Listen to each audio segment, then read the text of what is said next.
تعليقات ياما وكلام ياما على السردين. السردين دوت انواعه ياما 7 انواع، وانا كنت شرحه في فيديو قبل كده. بيقول لي احنا عاوزين سردين حلو وعاوزينه كبير، مش مهم يبقى كبير.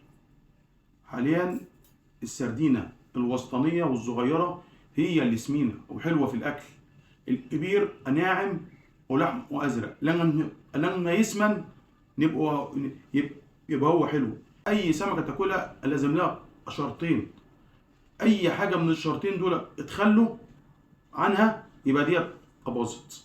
اول حاجه ان هي تبقى سمينه، السمكه لازم تبقى سمينه، حتى لو بايته هتتاكل، لكن لو هي طازه وحيه بتلعب وعيانه مش هتتاكل، لحمها هيبقى ناعم وازرق زي حكايه السردين. فاللي بياكل سردين دلوقتي بياكل الوسطاني او الصغير. احنا الصيادين بنقول عليها اسردنا، ديت حلوه خالص في الاكل ومبطرخه، لكن الكانيه كبيره بس لحمها عيانه وحيه وبتاعه المكس، واللي ياكلها يلاقيها ناعمه ولحمها ازرق ويزعل.